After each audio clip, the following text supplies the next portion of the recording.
Hello and welcome to another entry in the Astrologer's Encyclopedia. My name is Matt. Thank you so much for joining me. Today, we are going to be looking at Cher's chart again and delineating her Sun, Mars, Jupiter, and Saturn. So this is based on a video that I made back in January, which was just called A Simple Method for Delineating Planets. And what I'm doing is I'm taking a day chart male, which we did, which was LeBron James, and a day chart female, day chart woman, which is Cher. And then we're going to go into a night chart woman, which is going to be Serena Williams, and a night chart male, who is going to be the Emperor Hirohito of Japan. And what we're going to do is we're going to take this method from chapter 79 of her book, Ancient Astrology in Theory and Practice, volume 2, of Demetra George's book, and just follow the method for the traditional 7 planets in their chart. So it's going to be probably 2 parts every time. These take a while to produce because I like to bring in lots of examples. So before we get started, just a couple quick announcements. One is that we are changing the upload schedule for this channel. It was every 2 weeks before, but that became a little bit too much to balance for me with school, with work, with having a life. So we're going to go down to once a month, and hopefully I'll be able to put a little bit more time and care into each of these videos and just work a little bit less. So I've also closed down my Patreon temporarily. Maybe it'll come back forever or at some point in the future. But for the exact same reason, just to balance out the rest of my life and make sure that I'm, constantly being able to give as much as I can. So without any further ado, let's get into the method. So it's 4 steps. It's pretty simple. Step 1 is, what are the natural characteristics of the planet? What is its personality?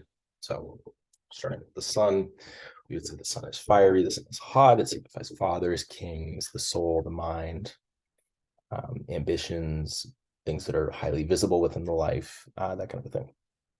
Step 2, what are the specific qualities of its sign, i.e. its gender, element, and modality, or gender, triplicity, and quadruplicity, and how are these expressed? Step 3 is, what are the topics of the house that the planet falls in, and what are the topics of the houses that it rules? The planet will use these topics to express its significations. Step 4, so basically step 1 through 3, I think, is to form a little delineation. And then step 4, which is what is the overall condition of the planet, basically says how well and in what specific ways will the planet be able to accomplish that in a way that's beneficial to the native, and in what ways will it be obstructed. So starting off with the sun in Taurus, I just took the same page from when we were doing LeBron's chart. So what is the sun's agenda? As the fiery king of the heavens, the sun grants authority, the mind, and the quality of the soul, having great influence over the path of the native's life. So there are many, many other things that we could put in here, but I've chosen to sort of limit it just for the purposes of this video. And honestly, in most readings, this is kind of what people want. People don't necessarily want these like super technical delineations. And for the purpose of most readings and for this video, I'm not really trying to make like this exact thing will happen on this exact day type of predictions. Most of the time, and as we'll see as we get to like the final delineation that I have for the sun, I will just like write some of these beforehand and read them to people. And then the conversation has started and they're, engaged in the reading. So that's kind of what we're going for here. Adam Allenboss says that the sun gives the plot line life. And another thing that he says, which is related to my point above, is that what we're trying to do here is we're trying to hit the dartboard. We're not really trying to hit the bullseye necessarily. If we do, sometimes we do. How nice. It's better to hit the board than to be aiming for the bullseye and miss completely, especially sort of as a beginner. And really, the purpose of Demetra's book, in my mind, and we're doing this whole reading group with it, is that she really makes you slow down and remember that the things that are quote unquote basic and quote unquote easy will take you all the way. They'll take you very, very far. And if you start trying to do all these complicated techniques, but you don't really know like what is the sun, if you can't speak eloquently about what the sun is, you're not going to get anywhere, and people are just going to be confused. And you will too. Things will be vague, things will be sort of stereotypical, and it won't really be high quality. So speaking of quality, what are the qualities of the sign? Taurus is feminine, fixed, and earthy. Femininity, according to Demeter George, gives slow development and a lack of urgency. Fixity gives endurance, consistency, and solidity. And earth gives a dry, practical nature. So just a little sentence based on that, and we could write probably 100 of these. Cher's life and soul is defined by her steady, patient practicality and dry sensibility, right? So she's doing the same thing. She's doing it over a long period of time. She's doing it without this sense of quote unquote urgency, we could say. And she has this dry, we could add in Venus as well, this dry taste in art, this sort of sarcasm, and this sort of humor. Step 3, what are the topics of the house? The sun will manifest through the 11th house of friends, allies, crowds, and expectations, as well as the second house of finances and possessions, because Leo, the house of the sun, the sign of the sun, falls on the second house. So basically, we can say that the sun is responsible for the second house and is acting in the 11th house, we could say. It's very hot in my room. I'm like sweating. Anyway, step 4, what is the condition of the planet? So we see what the sun is trying to do. Now, how well is it going to be able to do it? And in what ways is it going to be helped and hindered by the rest of the chart? So the good is that the sun is in a good house. It is of sect, and it is a trine from the moon, the other sect light. So aspects from the moon are always really nice because they can tell us which planets will be able to manifest like more solidly than others. So for example, the moon is in aversion to Mars. It will aspect it eventually, sort of later in life, but there will be, we could say, perhaps less chances, just based on this one technique, for Mars to really solidify and take hold in her life. Whereas the sun is going to be the third planet that the moon aspects, and it will do it after about 12 degrees. So we could say in the middle of life, right? The sun will be very, very prominent and will be able to come highly sort of into focus and become very prominent and busy, right? So the bad is that the ruler's in the 12th. So we can think of this as if the sun is asking Venus for, hey, I want to perform in front of crowds. I want to be highly visible in this certain circumstance. I want to make sure that my money is secure, all these kinds of things. Venus is going to be, in some ways, blind to that, is going to be ignorant of that, and is going to be actually obstructing it and just in a weak position to be able to help the sun, because the sun is depending upon Venus.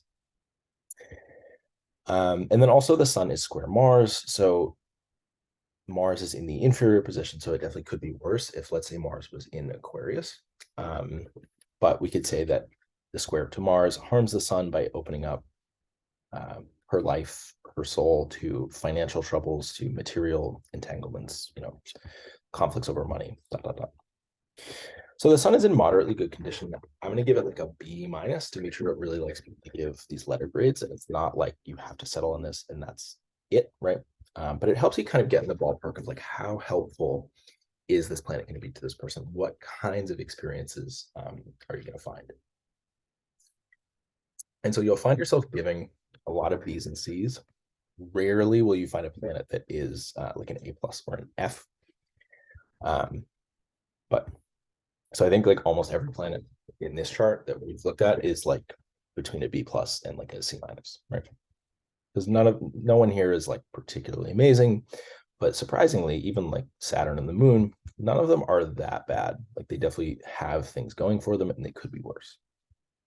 So for the final sort of delineation for the sun, we have Cher's life and soul are defined by her steady, practical nature. The sun's co-presence with Mercury adds wit and charm, while his presence in the 11th and the trine from the moon shows popularity and strong alliances. So again, the moon is another signifier for the crowds, the people, that sort of a thing. Enshrining the sun, we could say that like the people, the crowds, the audience is sort of gazing fondly upon her. with the trine aspect. The square with Mars in the second opens the door to financial hardships, while Venus ruling Taurus in the 12th shows hidden motives and suffering at the hands of friends and allies. So again, the sun here is saying, I want to be popular. I want to perform in front of crowds. I want to, and the moon is saying, yes, we love the sun. We want the sun to perform. Mercury is a performer as well. Mercury is like the comedian, the mime, the athlete, the singer, right? Especially in Taurus with the throat. The technician, the person who uses technology to their advantage, the trickster, right? All these kinds of things. And Venus is saying that there's sort of this sinister, maybe not sinister, but this difficult sort of underbelly to that. So there's behind the scenes of all this, there's trickery, there's stealing, perhaps, there's enemies where there should be friends, right?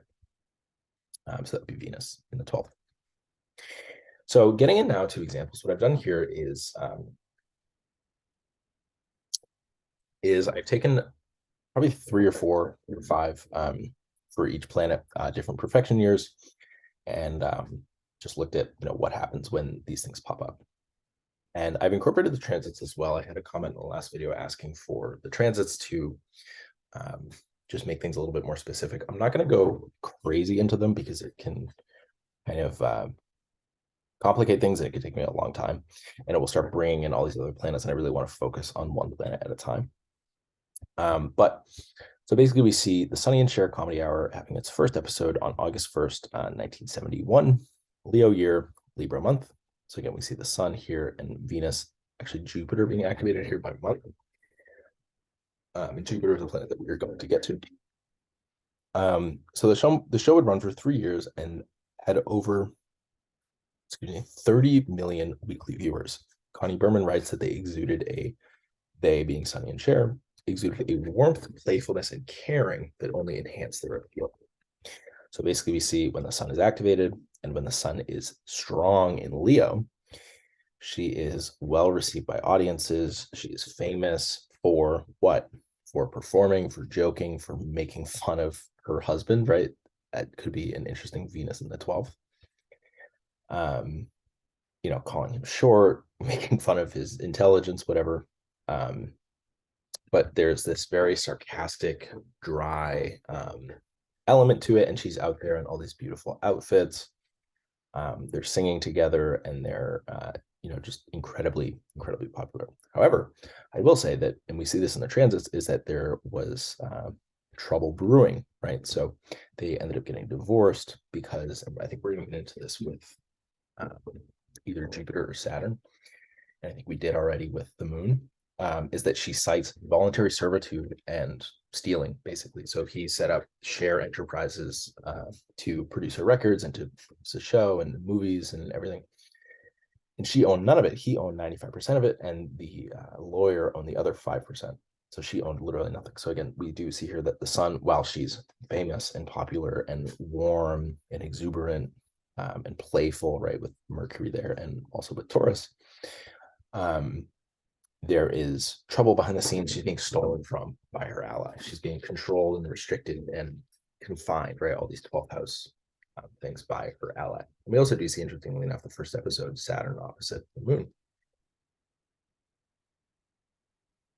So that is an interesting example. So the next is her single Gypsies, Tramps, and Thieves, which is, I think, the same year, just a month later. So it is her, I don't know if it's her first #1 single, but it's her I think it's her first like solo #1 single. And it's off this album called Dark Lady. Second single, The Way of Love, also reached the top 10. And it was her first album yet not produced by Sonny. So again, we see, and this is now, instead of it being related to Jupiter here, it's related to Mars and the fifth house of creativity, and also the second house of finances, once again, sort of highlighting the sun. We see the sun here with Venus fallen. And so this is a song about vagabonds, poor people being made fun of by the towns that they run through. It's like this kind of circus act that's like a traveling show. And everyone's making fun of them. They're poor. They have to, struggle to make ends meet. Yeah, yeah, yeah. And so again, we see the sun here for this really dry, kind of almost again like playful but kind of sarcastic and almost goofy, with Mercury, kind of a vibe going on. And then Scorpio too, it has this dark quality to it. Again, dark lady, and she makes money. So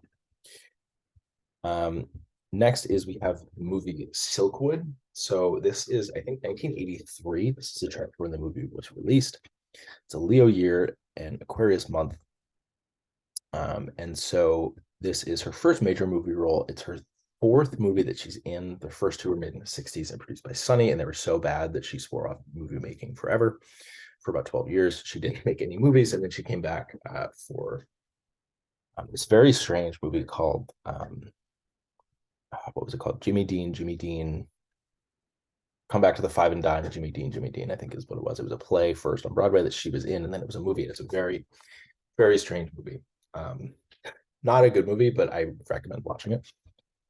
And then she's in this movie Silkwood, which is about, so Cher plays the roommate of nuclear whistleblower and labor activist Karen Silkwood.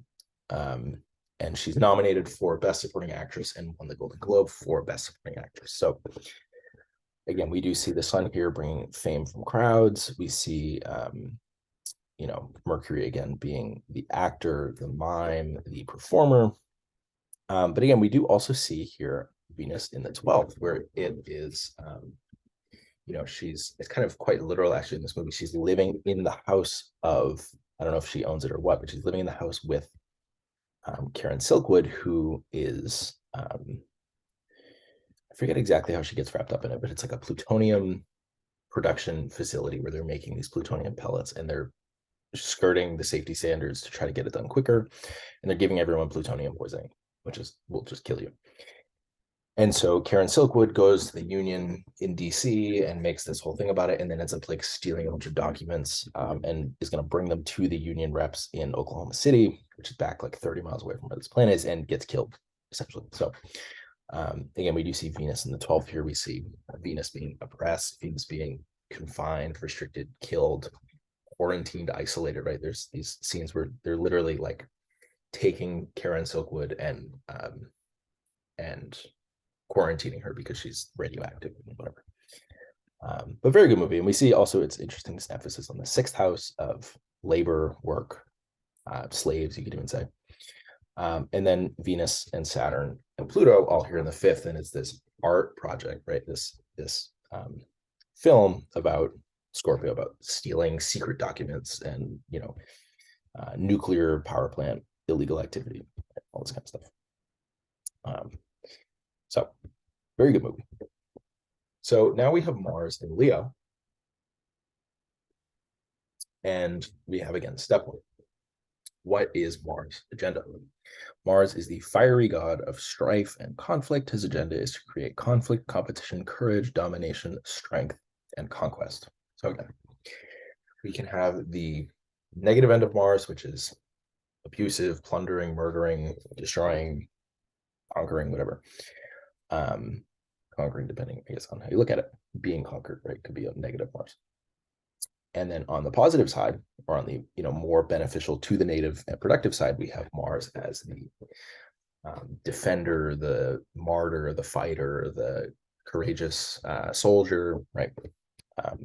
The freedom fighter, whatever. So step 2, what are the qualities of the sign? Leo is masculine, fixed, and fiery. So masculinity gives urgency and rapid development. Fixity gives endurance, consistency, and solidity. And fire gives ambition, visibility, and authority. So Mars in Leo brings conflicts and challenges that develop early in life and settle into entrenched battle lines. These conflicts resolve around ambition, abuses of authority, and visibility. Easy enough, right? And again, we're starting not too specific. We're starting with this very sort of wide lens. So what are the topics of houses? Mars will manifest through the 2nd house of finances, possessions, and bodily sustenance, as well as the 10th house of career and reputation, and the 5th house of children and creativity. So what is the planet's condition? Good is that it has an aspect with its ruler. So it has a square, it has reception. So that means that, Mars is asking for these things. I want to fight over money. I want to have a reputation as a fighter, as an outsider, as a whatever. And I want to make art that is controversial, right? We could say. And so the sun is like, hell yeah, here's a big crowd, right? And we can see that as opposed to Venus being averse to the sun, where the sun wants all these things, and Venus is like, yeah, kind of. I don't really know if I'll give it to you, right? So the good aspect with ruler, sextiles from Jupiter and Venus, so it sees aspects with both benefics. That's very good, and it's averse to the other malefic. The bad is that it is out of sect and arguably a bad house. The second house is usually seen as like the least bad of the bad houses. So it's not the same as having like a planet in the 12th or the 6th, but it is averse to the ascendant, which is, just not ideal. So I'm going to give Mars a C, mostly due to being out of sect. The malefic, contrary to sect, is a difficult planet to really work well. And, we do see that the aspects that it does see where it's like has a square from the sun. So it is received, but it's received somewhat harshly. And we again see repeated as with the sun, she is entangled in financial conflicts. She has her money mismanaged and stolen, right? Especially when she's young. And then the aspects from Venus and Jupiter are, Jupiter has an inferior sextile, which is very weak. And then Venus is sextiling from the 12th, which is again somewhat weak. And it's averse to the moon. And so again, we do have things that are helping Mars, but they're not these like overwhelming sort of get out of jail free cards. And so this is kind of what we're doing is we're weighing like how good is it really to have a sextile from Venus if she's in the 12th and out of sect? How good is it really to have an inferior sextile from Jupiter if he's retrograde, right? So I'm going to give Mars a C, mostly due to being out of sect.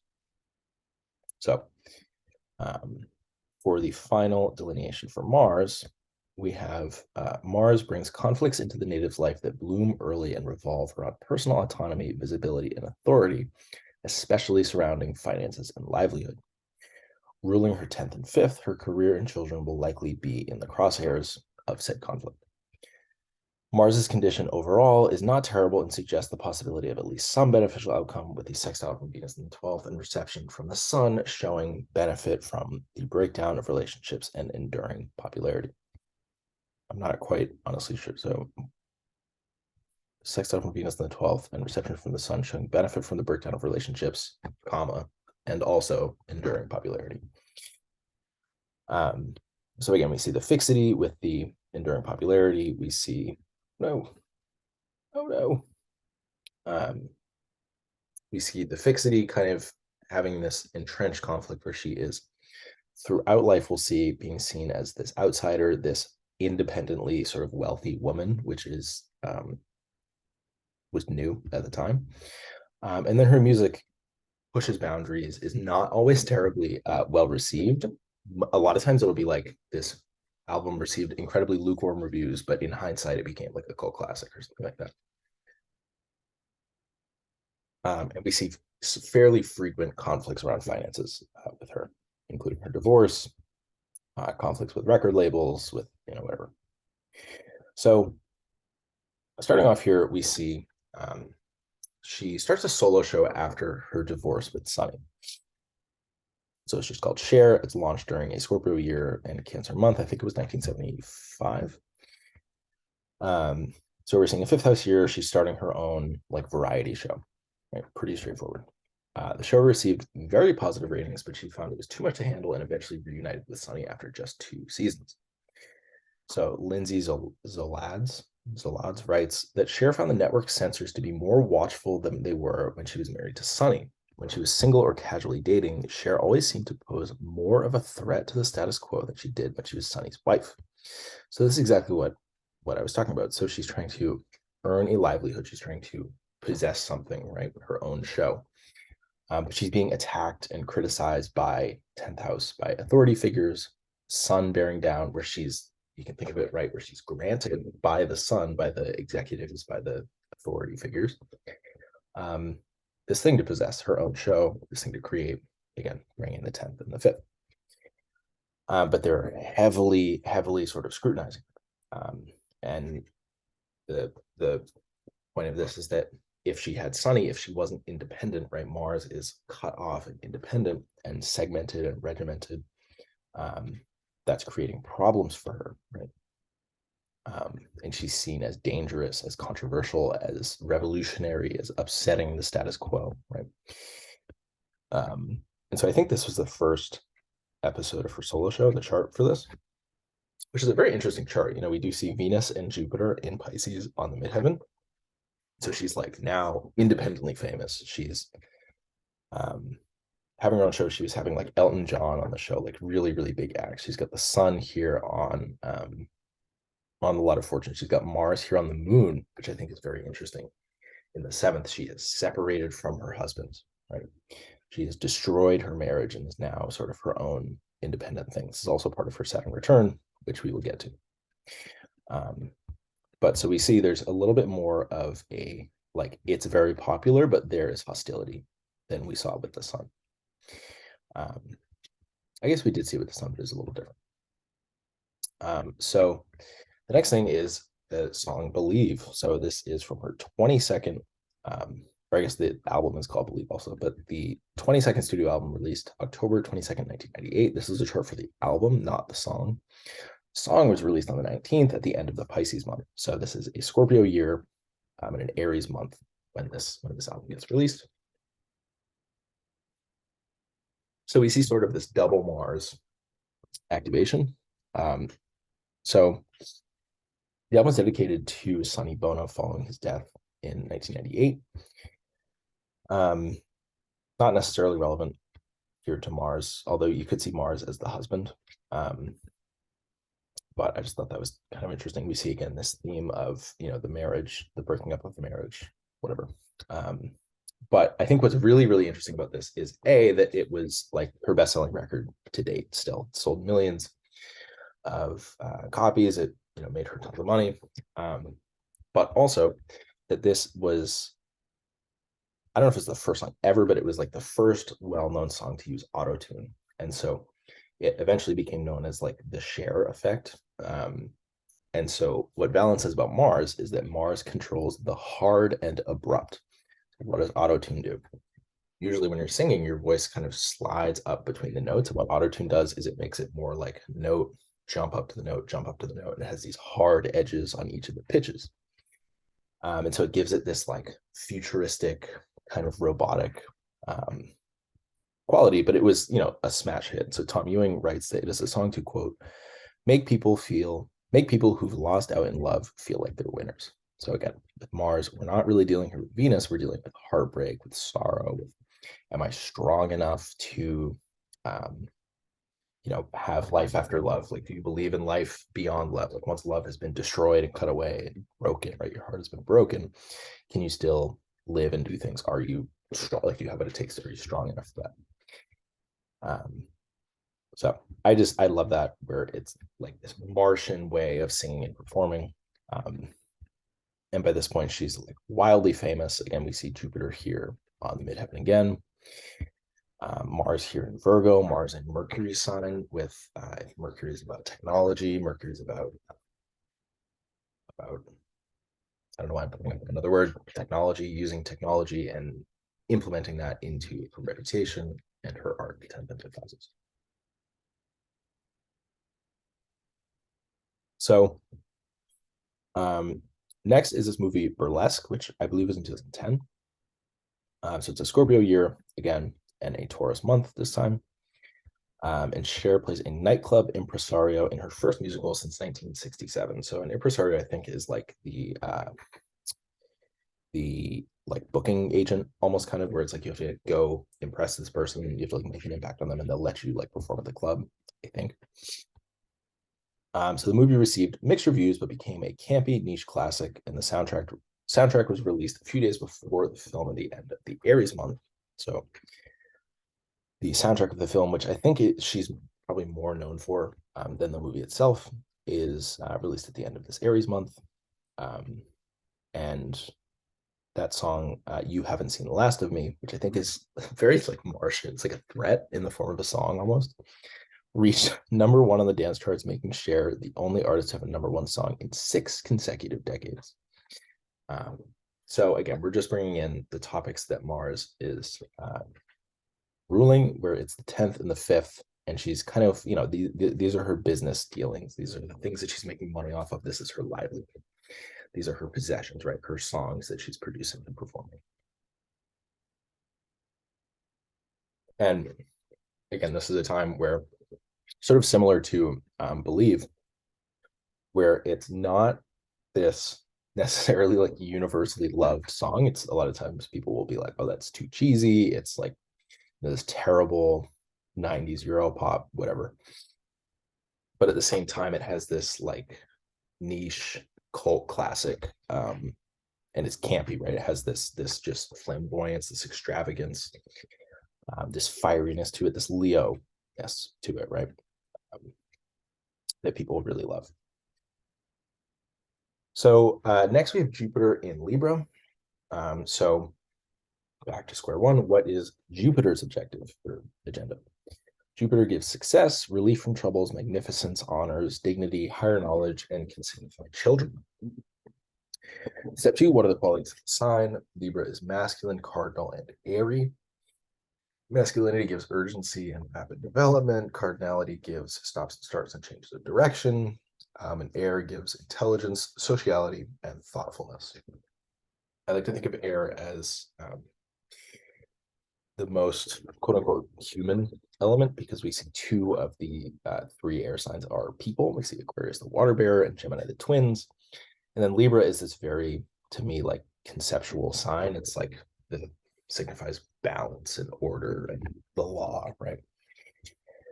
And so what are people known to do? They're known to think and talk, essentially, right? Jupiter in Libra gives honors and recognition for youthful charm, wit, and humor, and offers many chances for reinvention and rebirth. So again, this youthfulness comes from masculinity, the energy, and the quickness of that, and the sort of inventive quality of that, and offers many chances for reinvention and rebirth, and also the wit and humor and charm being airy, and offers many chances for reinvention and rebirth being related to the cardinality of the sign. Step 3, what are the topics of the house?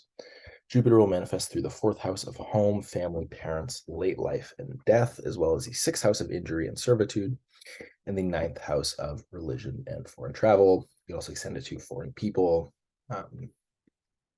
That, Cher is famous all over the world, basically. Step 4, what is the condition of the planet? The good is that it is obsect, angular, in a good house, has a trine from Venus, and an application from the moon. Very quick application of the moon, I might add, within 5 minutes. So the bad is that the ruler is in the 12th, even though it is a trine. It's kind of a good and a bad, right? We see a trine, but Venus is still here in this relatively weak position. We see a square from Saturn.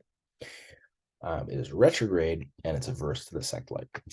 So being having this overcoming square from Saturn is going to give Jupiter more restrictions and limitations on what it can bring into Cher's life that will be beneficial. We can see the aversion to the sect light being that this Jupiter in the 4th will have a hard time sort of integrating itself with the larger path of life. One thing that we might say is that Cher's home is really nice, but she's never there because she's traveling and touring and performing and working, right? At various points in life.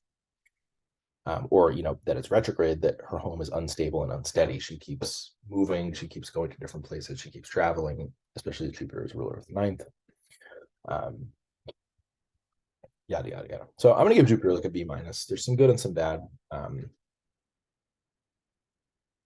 The reception is really nice. The sex status is really nice, and the angularity is really nice, and the application of the moon is really nice.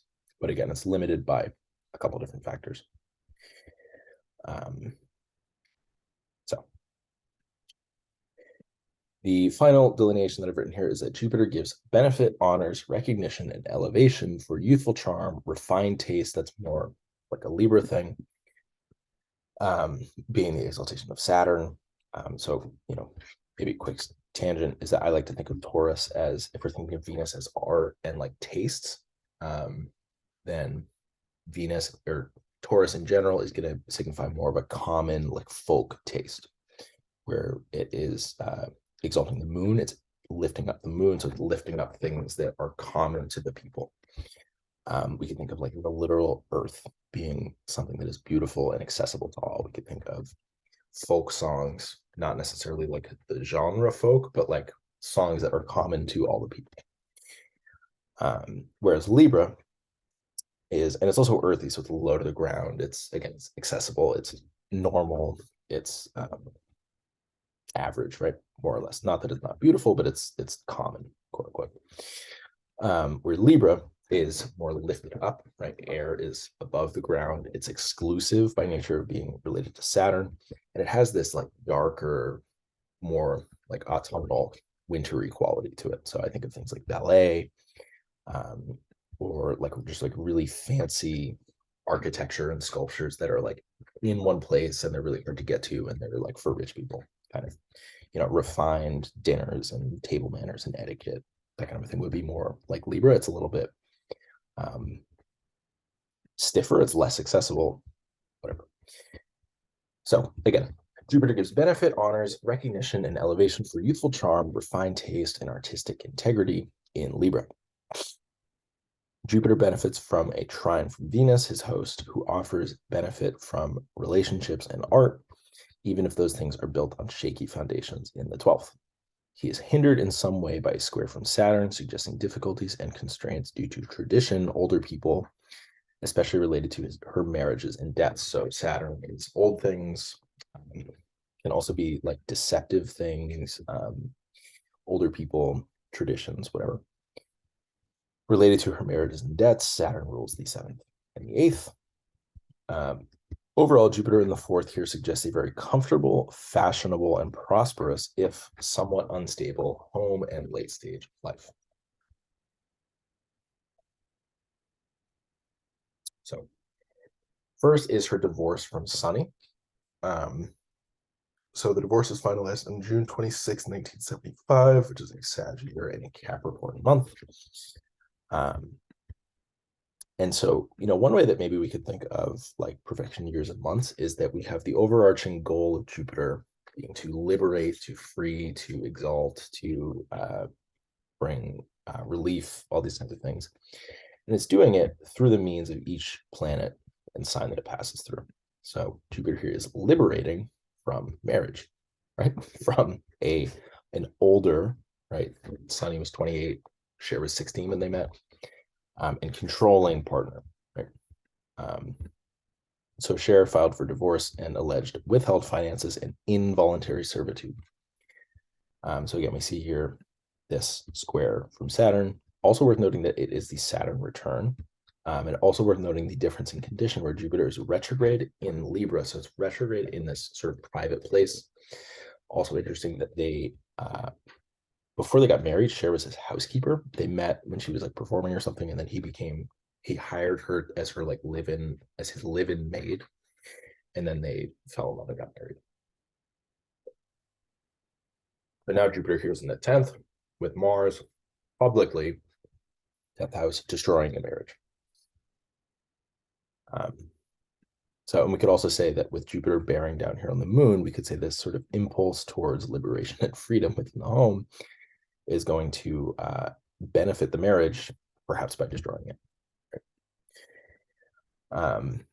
So worth noting also the near exact Saturn return here. So Saturn being the ruler of the 7th, breakdown of the marriage.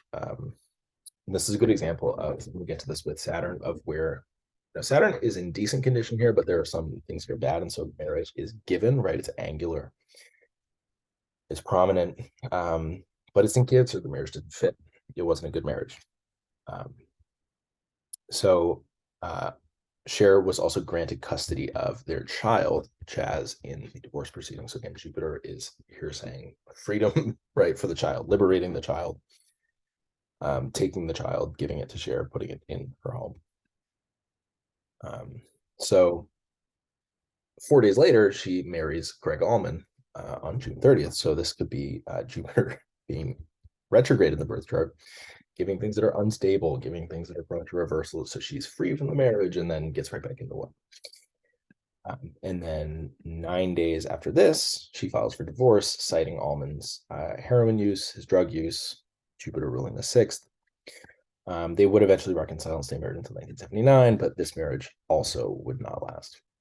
I think it's interesting that within this period, we see Mars. So first they're at 26. Mars is impulsively jumping into another marriage and then is in less of a position to leave. Mars is now debilitated. Mars is not going to break off the marriage. And they stay together for 3 years, 4 years. So Cher is in 3 films in 1987. This is now 12 years later, I believe. We see Jupiter is back in Aries. She is stars in Suspect, where she plays a public defender against a very Jupiterian role, right? She is a defender of the law, right? She's not being paid well. She's a virtuous, right, noble lawyer. Plays a public defender in a murder trial against a homeless man. I watched this movie as well. It was actually pretty good. It was a very like Hollywood ending, is all I'll say. But definitely worth watching. It kept my attention. And then she is in The Witches of Eastwick. She plays one of 3 divorcees involved with a mysterious visitor to their New England town. So as Jack Nicholson comes as this like embodiment of desire, and like he wears like devilish red shoes. It's pretty heavy-handed. And he basically I hated this movie. Actually, I thought it was like the most uncomfortable thing to watch because it's just Jack Nicholson like seducing these women. And I thought it was horrible to watch. But again, we see these themes of liberating these women into their desires, right? So it's a different sort of spin on Jupiter, and that's what we're doing here is we're spinning the symbolism of Jupiter. And then she plays she is in Moonstruck, which I didn't actually see, but I probably should have watched this one. She plays a widow in love with her fiance's younger brother. And for this, she won the Academy and Golden Globe for Best Actress. So Janet Maslin writes that Moonstruck, quote, offers further proof that Cher has evolved into the kind of larger-than-life movie star who's worth watching whatever she does. So this is the chart for Moonstruck, I believe. And so the main thing that I will point out here is that Jupiter is here in Aries, this prominent position for Jupiter to be in. Again, fulfilling the natal promise, but doing it now in a way that is temporarily much more public. And she's receiving these awards, these honors, this elevation to a higher sort of status of public figure, status of actress, so on and so forth. We might also note that Mars is here in Scorpio, and she's like working her ass off to be in 3 movies in 1 year. They all come out within like a month of each other. They're all out in like November, December of 1997. So, and then we do see, trines from all these things in the 6th, and we can go on and on. But again, the main point here is that Jupiter gives awards and honors for whatever it signifies in the birth chart. Which in this case, as we said before, is like persistent artistic integrity, being a good artist, being a good performer, being charming and youthful and like funny, you could even say. And again, we do also see here Venus in the 12th, where we see like a murder trial for a homeless person, right? And we see Venus in the 12th, where it's these women who have their desire like locked away and unlocked by this devilish man. And then also in Moonstruck, in Witches of Eastwick, that's what happens. And then in Moonstruck, has this like illicit sort of love affair. So we see all these movies revolving around this common sort of theme.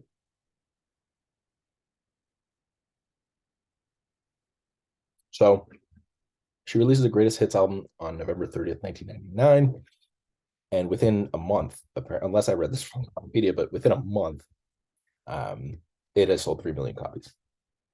And so again, this is Jupiter saying like greatest hits. I'm so great. These are all of my amazing accomplishments that I've done. We see Venus here transiting Jupiter. We see Jupiter again in Aries.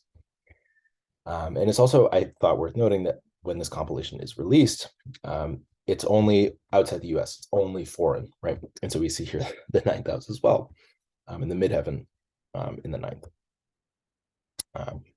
So that is a quick one, but that's just worth noting. So it's a Sag year and a Gemini month. So again, highlighting Venus, greatest hits, highlighting the North Node and the South Node.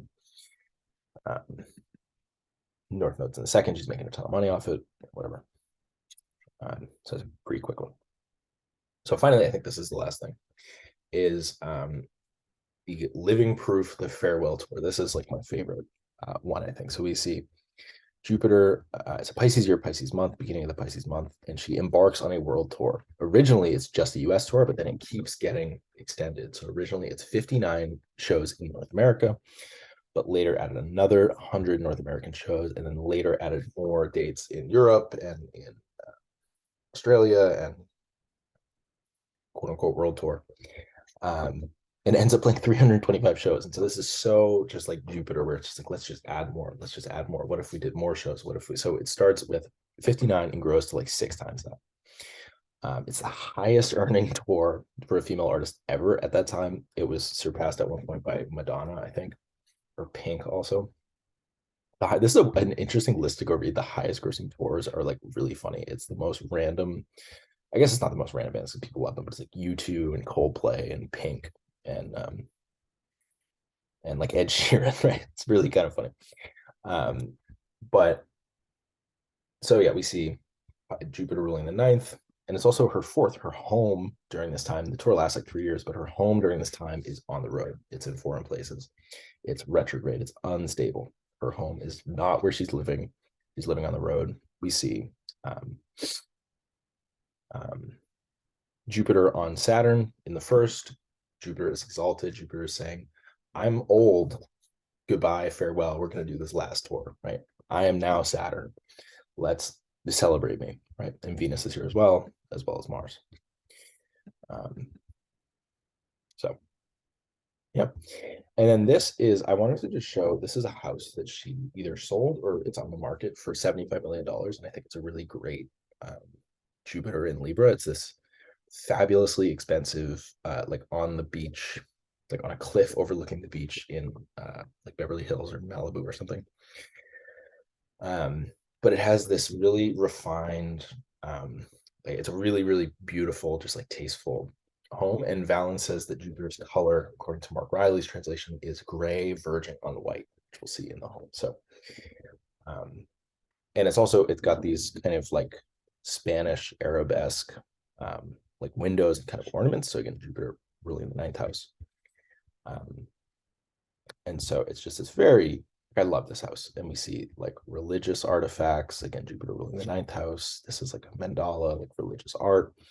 Everything is kind of gray, right? And it's got all these little ornaments. It's very stylized and consistent and tasteful, right? So again, we see more religious artifacts, lots of open space. Like it makes me think almost of like a temple. So Saturn in Cancer now. This is the final planet that we're going to talk about. What is Saturn's agenda? Saturn gives struggles, hardships, grief, slander, and disrepute. Saturn can signify old things and, quote, help from ancient and obsolete things and older persons, according to Dimitri George. When well disposed, Saturn grants the power to oppress and subordinate and gain at the expense of others, which I think is very interesting. I think I put that there for LeBron's chart because he does have a pretty well placed Saturn. And he was like, oppressing opponents, whatever, subordinating, sunning people. So Saturn in Cancer, what are the qualities of its sign? Cancer is feminine, cardinal, and watery. Femininity gives gradual development and a lack of urgency. Cardinality gives stops and starts and changes of direction. Water gives dependence on others and environmental factors. So again, you think of like if Earth is kind of solid and self-supporting, then water takes the shape of its container. It needs to be held in something. And so it's highly dependent on other people, the environment, so on and so forth. Saturn in Cancer gives challenges and restrictions that involve limitations on movement and choice. Again, with the cardinality, emotional control, with the wateriness, and overbearing relationships, again, the wateriness. We might say, from older people, from older things, from the husband, right? Ruling the seventh. What are the topics of the house? Saturn will manifest through the first house of self, appearance, personality, and life direction, as well as the seventh house of marriage and the eighth house of deaths and death. What is the condition of a planet? The good, and it's a lot of good here actually, is that it's a good house, the best house. It's the best house, I swear. Angular, of sect, aspect with ruler, square with Jupiter, aspect with the sect light, and averse to out of sect malefic. So this is like almost everything that's good, right? The only nice thing would be like if it was a trine for Venus, right? So the best house, you can see the sect light, it's angular, it can see its ruler, even though this is a very tense aspect with the ruler, and we see this in marriages. And it's averse to Mars. So this is pretty good. The only thing that's really going against it is that it is a detriment, which does certainly go against it. Basically is that it has all these things going for it, but it's still out of place, kind of is the feeling there. So I'm gonna give it like a B minus. I was gonna rate it like a B plus, but I don't think I want to rate it that high. Although you definitely could make an argument for it that detriment only takes down so much of this. Like a lot of this is counteracted. I think, like I said, what I would want to see for it to be higher, like a B minus or even like an A or B plus or even like an A minus, is like trine from Jupiter and Pisces, square from Jupiter, trine from Venus, enclosure, right? The ruler in a good place, like if the moon was in Taurus, like that would really, really help it. But having the ruler in bad condition as well, like I think B minus, maybe even going down a little more. But this is kind of what we want to be doing, is like going back and forth on like how much weight should each of these things carry. And the fact that I'm giving it a B or B minus doesn't really matter almost. It's just kind of to get you thinking. So for the final delineation, I have Saturn in Cancer brings hardship, shyness, restriction, and a certain darkness to Cher's character, appearance, and life direction. It also brings a capacity for reinvention and an ability to wear many masks throughout life. So Saturn gives one of its significations that I really love, and I wish I kind of heard more of, is feigned appearances, which is not always this evil, malicious thing. It can be like an actor wears feigned appearances. Or like a performer, like Cher is, she's worn many masks. She was with Sunny, she was her own kind of folk singer act. She did rock, she did disco, she did morph rock, she did pop, she did Euro dance, whatever. So she's adopted many personas, right?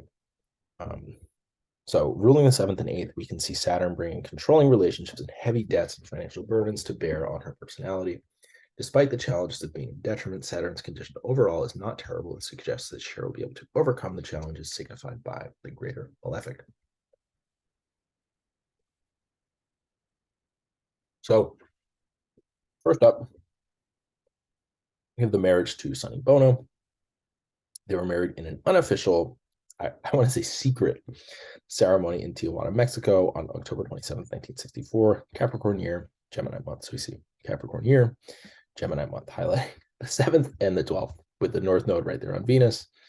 I think we looked at this in the last video, but I just think this is like spot on, where they had this marriage that is in secret, that's very Saturnian, that's very 12th house. And it is a marriage that was doomed to fail. There's a big age difference. It's 12 years. She's 18 at the time. He's 30. And he's very controlling. He's like, not a good husband. Even though they do seem to love each other. He, as we said earlier, controls her finances. And it's interesting, we see Saturn here, a lot of fortune, and we see Jupiter here in the 11th. Like, this is a good thing for her career. Her Saturn is now strong. Jupiter is strong. relative to its birth position is with the sun. So it's like she becomes famous with Sunny, but he is controlling her. Yada yada yada. So around the same time, they launched this act Caesar and Cleo, which is their first musical act together. Which again, I mainly included here because it's so like there's like a disguise and like a gimmick and like an act that is so involved here, and it's based on her dark hair, her dark eyes, and so she's supposed to look like Cleopatra, and then he's Caesar, right? So also because Sunny wanted to launch Cher as a solo artist, but she had really terrible stage fright. She was really shy. So she would look at him on stage to avoid looking at the audience. And this was continued into Sunny and Cher, but this Caesar and Cleo gimmick was short-lived and it failed eventually. But just to point out that there's like the shyness, the anxiety, the fear of being on stage and being seen and sort of like being herself, right, in the first. So she would look at her husband, right, the ruler of the seventh. So this is kind of funny. This is the Cher doll, which I think is just a very interesting. It's like it's like a hardened plastic frozen image, right? Saturn of Cher of her likeness, right, of her first house and her husband, the ruler of the seventh. But it was the Cher doll in particular, 1 year outsold Barbie. It was released in May 1976, which it might have been released in the Sagittarius era, it might have been released in the Capricorn era. I couldn't find the exact date. But there's like her likeness, right, being solidified into a doll is like world famous outsold Barbie. So I just thought that was really interesting. Just a quick one. So she has a song in 1987, I believe, called If I Could Turn Back Time. Maybe it's 1989. Late 80s. Has a song, If I Could Turn Back Time, which Saturn, right? Cher recorded a music video for her lead single from her album Heart of Stone aboard the USS Missouri, performing for the crew that showed her in a fishnet bodysuit under a small laptop wasn't good.